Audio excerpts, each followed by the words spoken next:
morning, good afternoon, or good evening, depending on where you're listening to this. I am Lucy Morris, and welcome to another episode of the FlyingArcher.com. We have an amazing guest for you today, Derek Davis. Hello. Hey, Derek. Hey, and Derek loves sharing his passion of archery. Derek is the head coach for women's archery at Columbia University. Derek is a current coach for the Junior Dream Team and has been doing coaching for them for about 4 years now.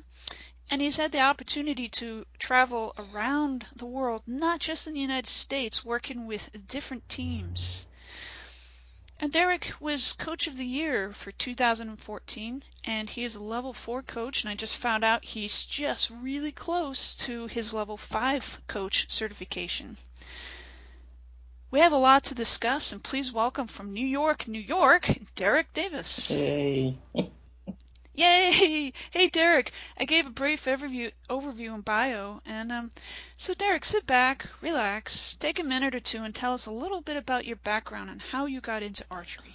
How I got into archery was it was interesting, at least to me. I was in the music business for many years. I was a recording engineer and producer, and I decided I wanted to spend more time with my family. And the hours of music production are kind of crazy.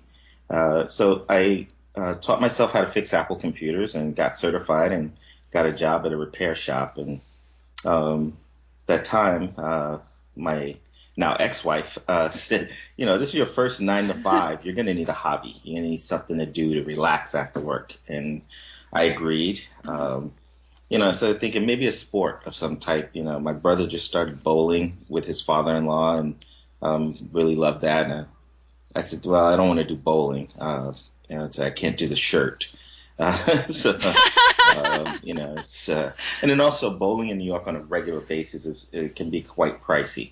I was tossing ideas around in my head, and then I came home from work on my birthday. It was in September 22nd, 1996, which was right after I'd gotten home from the 96 Olympics in Atlanta. And I did not go see any archery, which is where we won a team medal and an individual gold medal. Missed it by that much in my archery life. But I found a bow waiting for me on the sofa. It was her idea, and it was a great idea, and I got addicted. Oh, wonderful. So Derek and I are going to sit back and talk about archery for 20 minutes.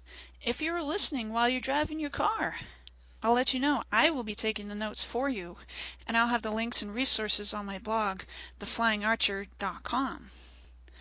And I have a question for you. What is your favorite kind of bow? Oh, I really don't have one. I like shooting the compound and the recurve, and I haven't tried it yet, but I really have a desire at some point when I have free time to really try some different traditional bows. Long bow, the Mongolian, short bows and things like that. I've seen some of those. They do require a little bit more technique, I think, than especially the compound bow. Yes, just a bit. What is your favorite gadget that you have on your bow there, Derek? It's I don't have it on my bow so often since I coach mostly now. I don't have much time to shoot, but I've been doing a lot of using my GoPro cameras set up on bows to look at various things. So you'd set it up actually on the bow or on the archer? Mostly on the bow or just on a tripod, but I get some pretty interesting angles when it's attached to the bow. But at the same time, I find that sometimes it interferes with the way the archer shoots because it changes the balance and the vibration of the bow. So it's not good for everything, but sometimes it can help me see some things that I wouldn't see, get angles that are otherwise maybe dangerous to be in. Oh, completely. I've started myself doing videotaping and pictures of my classes. I'm using an iPhone, and I actually put it on airplane mode. So if somebody calls, no, no one's hearing my phone go off, which is great because I pretty much am technology free when it comes to phones and stuff on the line. But GoPro is awesome. Yeah. Uh, so where have you traveled for competitions, say, as an archer or and as a coach?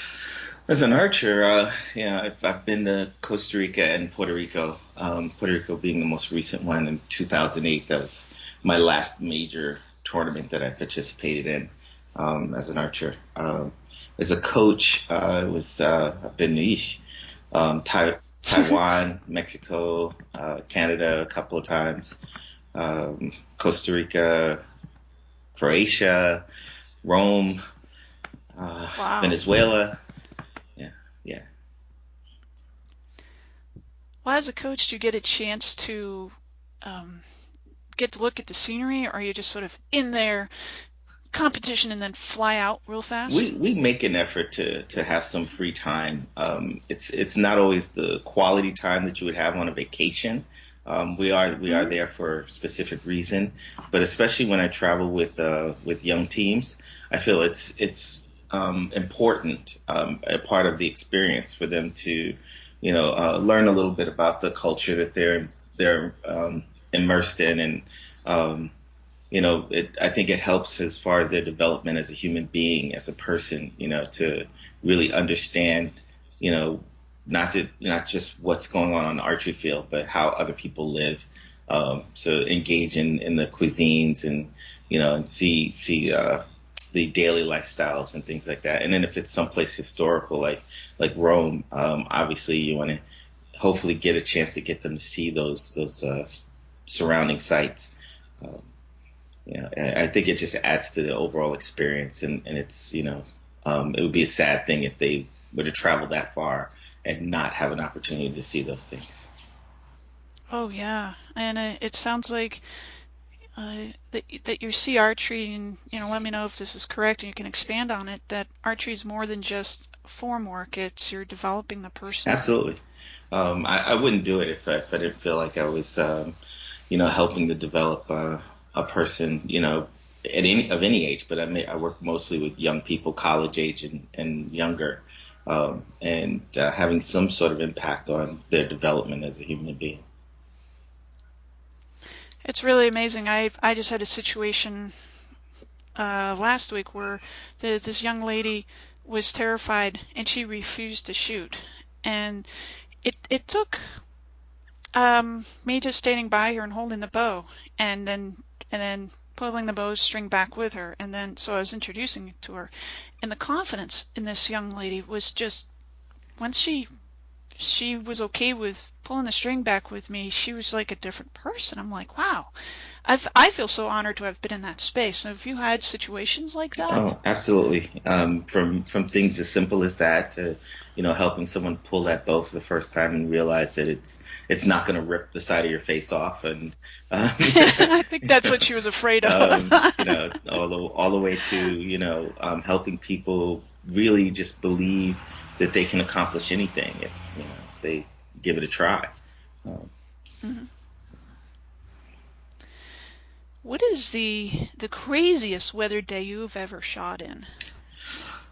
there's been many. I would say, yeah, that tournament in Puerto Rico, it was pretty hot that first day, and I thought I was prepared. I thought I was drinking enough water, but I did end up suffering from some sort of heat exhaustion. I don't remember how I got back to the dorm room, and literally, I Whoa, don't recall. And wow. we were staying at the Olympic Training Center there, and it's built on the side of a hill, and you have to go up these stairs to get to the almost barrack style dorm rooms. And Hmm. I slept on the top bunk, and all I recall is I remember getting in the shuttle van at the field, and I remember waking up in my bunk. And then nothing in between. And when I woke up, everyone was at dinner, and I took a quick shower and I went down to the cafeteria, and people were looking at me really funny, as I'm, going down the line with my tray, and I finally sit down with the rest of the U.S. team, and I was just like, what, and they're like, dude, we're just glad that you're alive. We had our finger under your nose to check if you were breathing. We couldn't wake you up, so. Whoa. Yeah, and I say, well, yeah, I guess I'm glad too. So, nice to be back among the living. Wow, what an Yeah, but experience. it could have been much worse, and especially being in another country, it's not a good Hmm. idea to fall victim to those kind of things. So, I know young people listening, you hear your parents always saying, drink plenty of water. Yeah, please do. Stay hydrated. It's real. Especially, even when it doesn't feel very hot, you're actually exerting a lot of energy when you're just standing, pulling a string back and walking a lot, because you walk a lot when you're retrieving Right. And arrows. there's lots of reasons to stay hydrated. Just being high altitudes, you need to stay Hmm. hydrated, and maybe chilly. I was in Mexico last summer, and we were at 8,000 feet. And it was, you could feel yourself getting hydrated pretty quickly, but it was actually kind of chilly because we were up high. Um, Hmm. so, the things that they tell you, sunblock, things like that. Just because there's clouds doesn't mean you shouldn't take precautions. Ultraviolet Hmm. rays pass through clouds, so Yeah, you can get a I suntan, like that. I like that word. a sunburn, or a suntan with the Yes. clouds.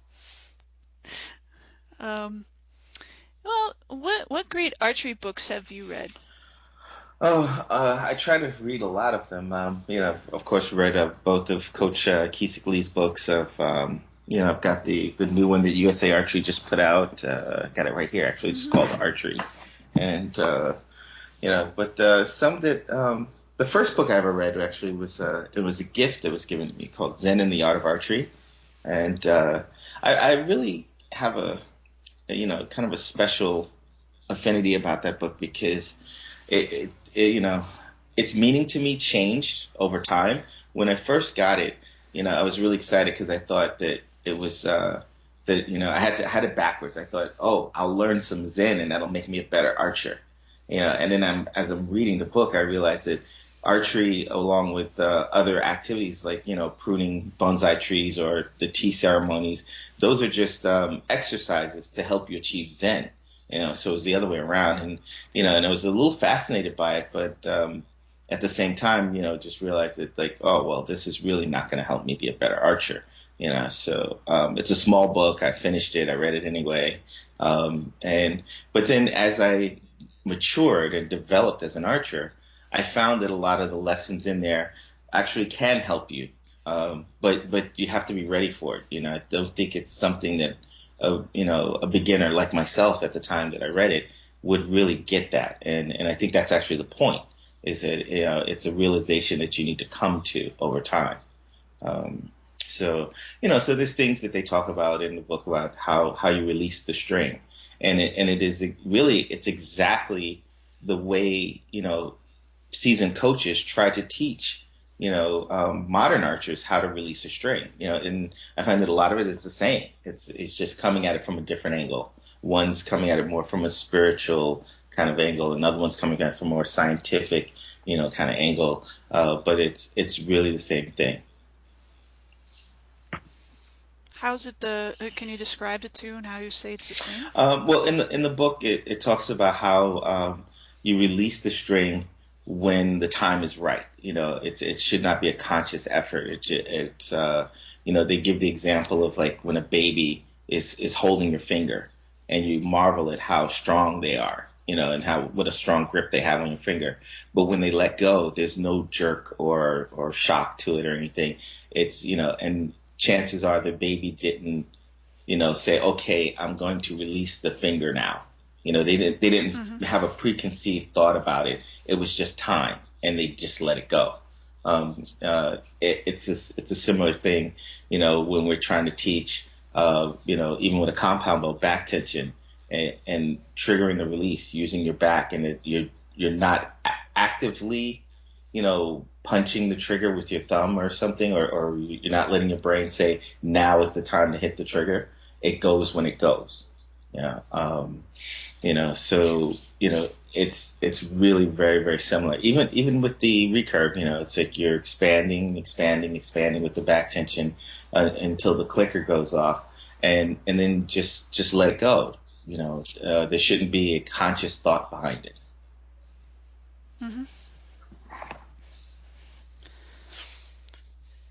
Do you have another example from that book that sort of touched your life? Oh, the concept of trusting it, and I think that's probably one of the hardest things to learn in archery, is to just trust it. And again, there's the spiritual side of it, and they talk about how when the shot goes off, when the universe wills it. We have a clock in a competition in modern archery, so we can't wait that long. But but it still should be a certain amount of trust involved. Like, that sometimes, and I've heard archers say this to me. They shoot a shot and they think it's a bad shot, and then they look in the scope and they see it's in the 10 ring, and they're like, wow, it's like, I don't know how that happened. Mm-hmm. And when you really think about it, it's like, you really had no control at that point. And that's the idea, is you want to get to a point where, you give up control. I think the natural state of humans is to try and control everything. If you watch beginning archers, they have like this death grip on the riser, and yep. And a good grip on the riser is really almost no grip. Your arm is extended out there pretty much just to keep the bow from flying back and whacking you in the face. Mm-hmm. But less control, less contact with the bow in the bow hand is better. And to give up that control, and just let the shot happen is, I think that's one of the hardest things to learn. Oh, yeah, I see that too. And for those of our listeners who aren't very familiar with a lot of this terminology, the riser is basically, that's where your hand is holding onto the bow, and then your other hand is you're pulling the string back. And the clicker is something that actually connects onto the string, and it has a little. You want to explain the clicker?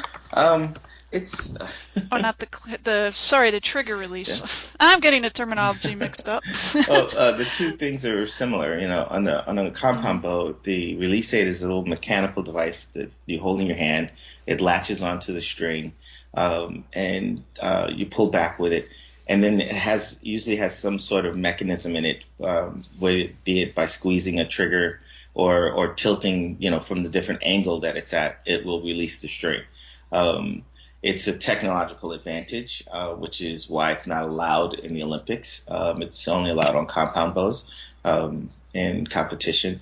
But it's more accurate when you're comparing it to 3 human fingers that have to release the string exactly the same way every time. But with the recurve bow, the Olympic recurve bow, that's not allowed. But they do have on the bow a device called a clicker, which the arrow sits underneath. And as you draw back, it comes out from under that. It's a little thin piece of metal usually. And then when it comes out from under it, it clicks against the side of the riser. And it's mainly a measurement tool to let you know you've drawn back the exact same amount each time. Because mm-hmm. drawing back too much or too little will change the amount of power behind the shot. Wonderful. Thank you for the explanation. And it is about power. It's your inner power. Mm-hmm. And then you're letting go of your power because you're you're using your strength, whatever, 30, 40 pounds you're holding on, and then you're letting go. You're letting that amount of force hit the target. Right. And probably what impacts your power and ability to do this is food.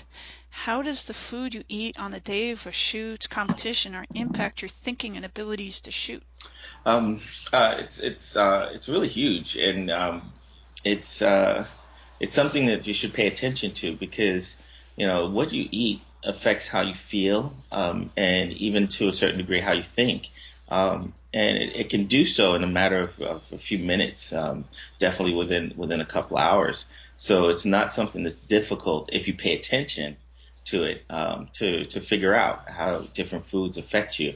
And I think it's important that you experiment with that or just pay attention to it. And if you keep a journal, which you should, include your diet in that journal, of your training, and then talk about how you felt, within a few hours after you ate, or even later that day, in the evening before you fell asleep, and then keep in mind, which foods had you feeling, in the best possible way that you can perform well.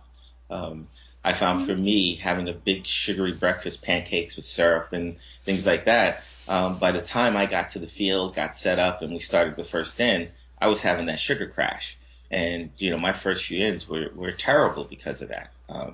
So you should be aware of those kind of things. And now I know not to eat very sweet, sugary kind of breakfast before I go into a competition, or actually any time during the competition. Um, so I would save that for dessert afterwards. It's a celebration. I made it through. Well, these are good things to know when you're giving a presentation or other things in your life where you need to be focused, Mhm. or where you decide you want to be focused and you haven't been before. Yeah, and that's the other thing. Again, the sugary foods. It's not just about the crash. It's also about the this slight hype that you get. If you're trying to be focused, you don't want to be, your mind racing and you're being jittery and too pumped up. So Hmm.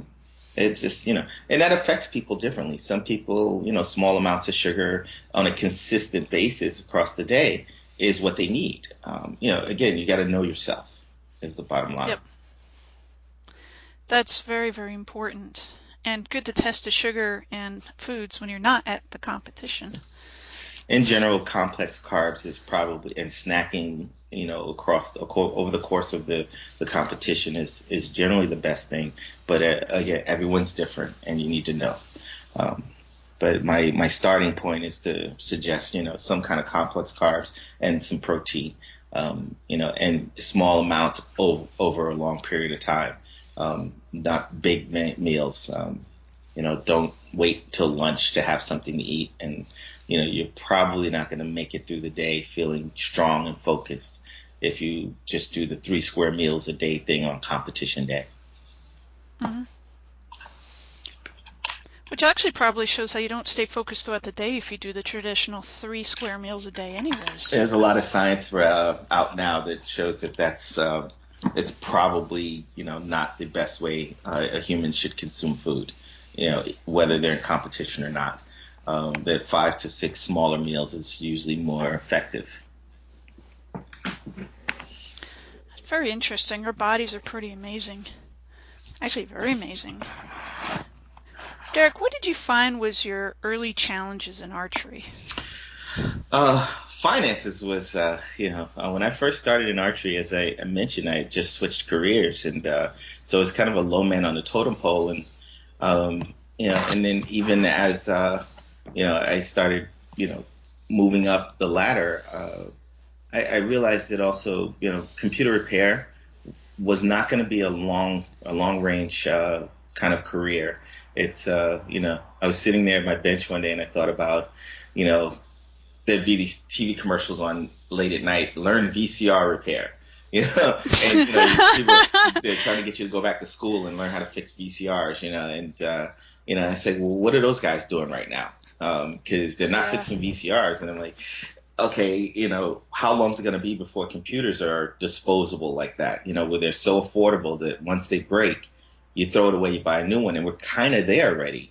If you buy a new computer for under $1,000, you put the 3 or 5 year warranty on it, and in that time it dies. Or after that warranty is up, you're not gonna really spend $300-400 to get it fixed. Um, Yep. so it just didn't seem like a career choice that was going to last very long.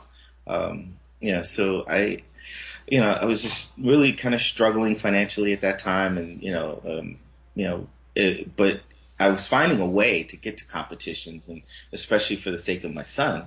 But it was a challenge. It Hmm. was definitely a challenge. Yeah, but we both had such a passion for it.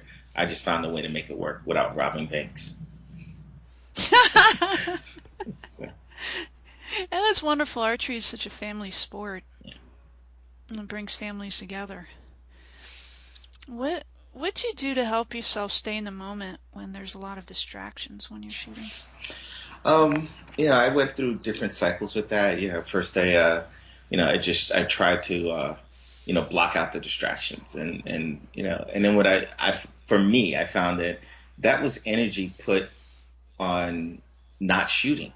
It's like, Hmm. I'm focusing. In a way, it actually has me focusing more on the distraction because I'm saying, oh, I got to block that distraction out. And the minute you're thinking that, you're thinking about the distraction. Yep. So, and or you're thinking about the block, but whatever it is you're doing, you're not thinking about the shot. Yeah. And then I said, okay, well, let me see if I can just focus more on the shot and not focus on the distraction.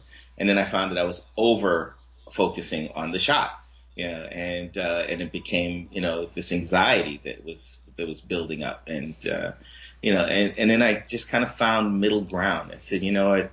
There are no distractions. It's all part of it. Oh, It's, wow. Wow, that's powerful. if there's, somebody talking in the background loudly, or a bird in, the tree that's chirping, or, a bee that buzzes by your ear. These things are going to happen, and I've just embraced it all and say, I'm not going to let any of it really bother me. If anything, maybe I'll just decide to let down and start to shout over it. But um, it's just, let it be, and shoot the shot. Focus on your technique, in a relaxed manner, and get the best possible shot off. But to me, that's the nature of archery. It's nature, and everything else in the world is all around you all the time. I live in New York City, Hmm. so you know cars and planes and sirens and stuff going on. That's part of my daily routine, and maybe that gives me an advantage. But um, yeah, it's I don't really think about it so much anymore. Hmm. Well, how do you teach these skill sets you've trained yourself on staying focused to teaching your archers? Everyone's different, and I find some young people are more open to these ideas that I have than others.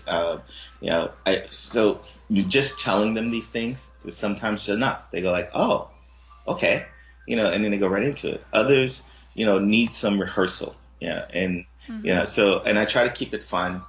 So while my archers are at full draw, I may throw pebbles at them. You know, uh, I may just come up and blow gently on the back of the ear or something and try to distract them. I've been known to take a little twig and brush it on their elbow as they're full draw. Just little things that simulate like a bug or a breeze, or anything like that.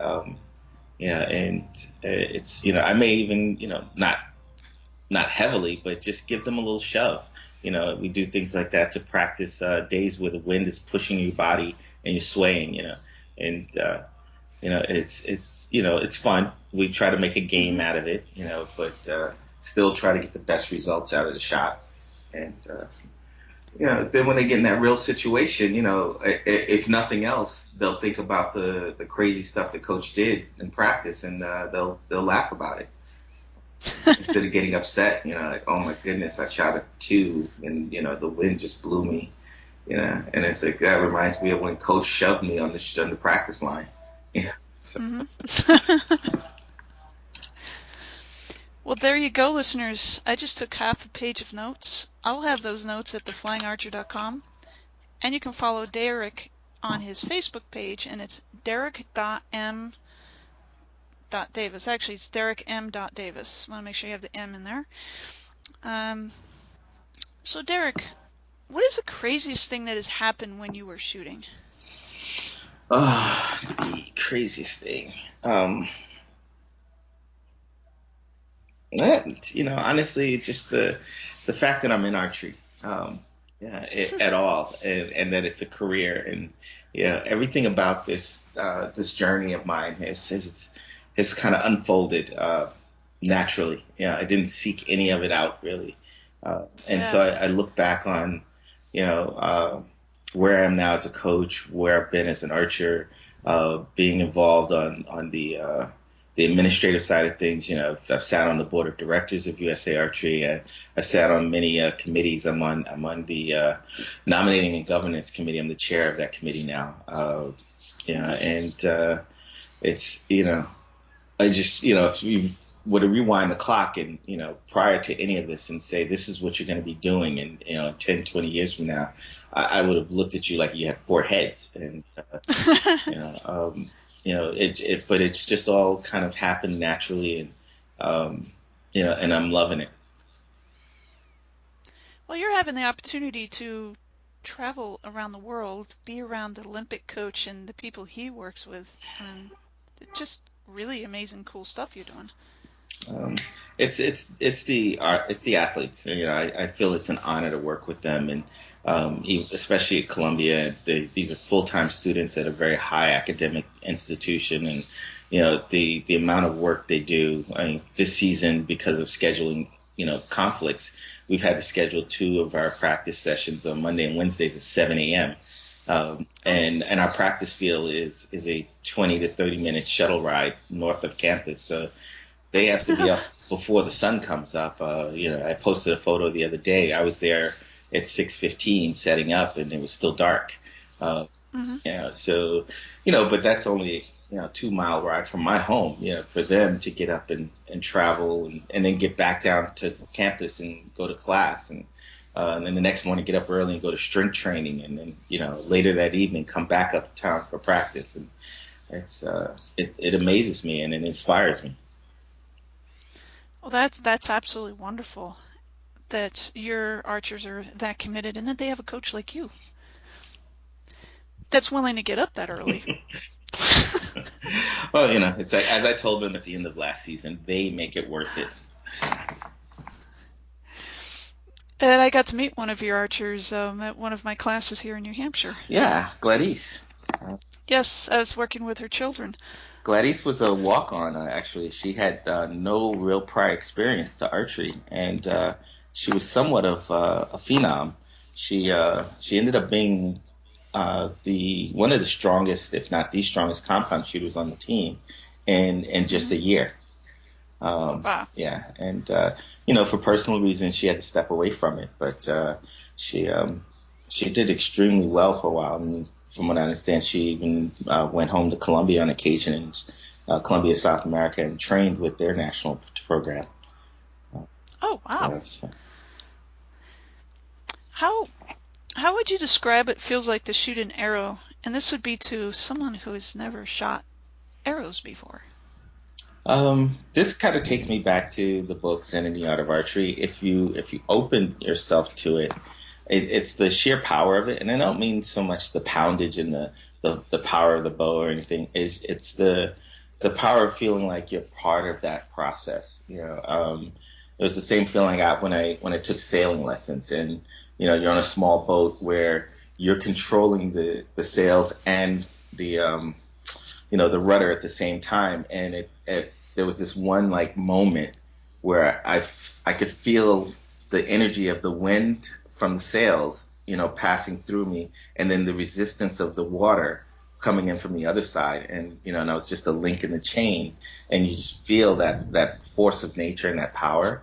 And I don't want to Mm, sound too corny, but it's no. just that those moments. And the same thing when most archers have felt it. They've done it long enough where a shot goes off and you know it's going in before it even gets halfway down range. Hmm. Everything just felt right, and the way the arrow flies and things like that. You just know. It's one of those moments, and it's a powerful feeling. Um, yeah. That's absolutely beautiful. Um, I think it's why one of the reasons why people get addicted to I archery. think so. Even when they don't know why, it's just Mm. a feeling. Yeah. Well, wow, Derek, the time has just flown by, and you have been an incredible guest. Thank you. And before I give you the last word, do you want to talk about the panda bear on your Skype? Uh, We talked about it before we started recording, so I was wondering if you wanted to share. sure. I was with the collegiate national team in Taiwan, and we had one of those moments where we were allowed to spend some time in the street markets, and we were in a leather shop and standing in line to get a leather bracelet engraved. And the one of the women that worked there came over and said, "Do you want this engraved?" And I said, "Yes." And she took it from me, and she took it up to the front of the line and handed it to the engraver. And she said something in Chinese and pointed to me. And the guy behind me spoke Chinese, and he says, "The woman just called you a panda." And I said, "What?" And he goes, "Yeah, she's told the guy engraved this for the panda." Yeah. And I was like, okay. So when we got outside the store, I asked our liaison, I said, the woman in there just referred to me as a panda. Should I be offended? And she says, no, the panda is a very revered spiritual animal in Chinese culture. And, you should feel honored. And, well, the Australian team was with us, and they overheard all of this. They witnessed all of this, and they're kind of wacky. So they took it and ran with it. And the next day, they were buying me boxes of Hello Panda cookies and calling me Coach Panda, and it kind of caught on with the U.S. team and all the other countries. And so, internationally, a lot of people know me as Coach Panda now. Oh, that's wonderful. I would like to give you the last word, Derek. Could you leave us with a pearl of wisdom or an inspiration that you would like to share? Oh, on the spot now. That wasn't on your list of questions. No, it wasn't. Yeah, I think I maybe have kind of touched on it already, in that, be open when you're shooting. Not just, if you want to compete, that's great. If you just want to do it recreationally, fine. But be open to what it can bring to you, as far as developing your mind and who you are. Archery, just shooting a bow, there are lessons in there that it can teach you about yourself, and if you're open to it, I think shooting a bow can actually help make you a better person. um, yeah, so just be open to what the bow and the shot can teach you. Derek, thanks for being on the show. Sure, anytime. All of the links, websites, and resources from this podcast will be posted on our website. Our links to the show will be posted on the blog, theflyingarcher.com.